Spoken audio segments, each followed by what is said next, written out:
कबीर दोहा, जाति न पूछो साधु की, पूछ लीजिए ज्ञान। मोल करो तलवार का, पड़ा रहन दो म्यान। इस दोहे में कबीरदास जी ने जात पात और बाहरी पहचान की जगह ज्ञान और योग्यता को महत्व देने की बात कही है। इसे 3 दृष्टिकोणों से समझते हैं। एक आध्यात्मिक दृष्टिकोण, जाति न पूछो साधु की, पूछ लीजिए ज्ञान। किसी भी संत, गुरु या ज्ञानी व्यक्ति की जाति, धर्म, कुल या बाहरी पहचान से कोई फर्क नहीं पड़ता।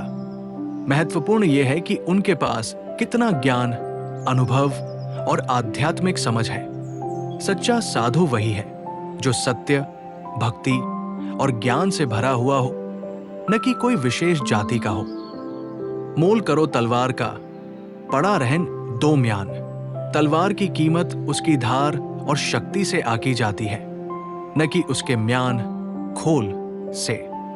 इसी तरह व्यक्ति का मूल्य उसकी बुद्धिमत्ता, योग्यता और चरित्र से होता है, न कि उसकी जाति, वंश या बाहरी पहचान से।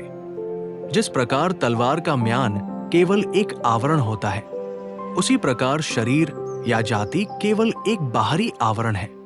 असली मूल्य तो भीतर की प्रतिभा और गुणों में है। आध्यात्मिक संदेश, ज्ञान और सद्गुण व्यक्ति का असली मूल्य होता है। ईश्वर की भक्ति और आत्मज्ञान में जाति का कोई स्थान नहीं है। बाहरी पहचान को छोड़कर व्यक्ति की आत्मा, कर्म और विचारों को देखना चाहिए।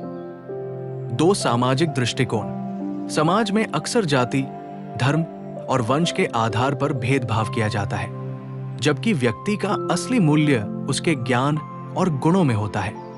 इस दोहे का संदेश जातिवाद के विरुद्ध है और समानता, ज्ञान और प्रतिभा को प्राथमिकता देने की बात करता है। यदि कोई व्यक्ति ज्ञानी, ईमानदार और सदाचारी है, तो उसकी जाति क्या है, इससे कोई फर्क नहीं पड़ना चाहिए। आज भी शिक्षा, नौकरियों और सामाजिक स्तर पर जाति को महत्व दिया जाता है, जबकि असली पहचान व्यक्ति की योग्यता होनी चाहिए। सामाजिक संदेश, जात पात और भेदभाव से ऊपर उठकर व्यक्ति की काबिलियत को पहचाने, ज्ञान और सद्गुण को प्राथमिकता दे, न कि किसी की जाति या धर्म को। योग्यता और चरित्र के आधार पर लोगों को सम्मान दे, न कि उनकी पारिवारिक पृष्ठभूमि के आधार पर। 3 दैनिक जीवन में उपयोग, व्यक्ति की काबिलियत और गुणों को देखें, न कि उनकी जाति या वंश को। किसी भी व्यक्ति से मिलने पर उसके ज्ञान और अनुभव को महत्व दें। जाति धर्म के नाम पर भेदभाव से बचें और समानता की भावना रखें। अपने बच्चों और समाज को सिखाएं कि इंसान की पहचान उसकी अच्छाइयों से होती है, न कि उसकी जाति से।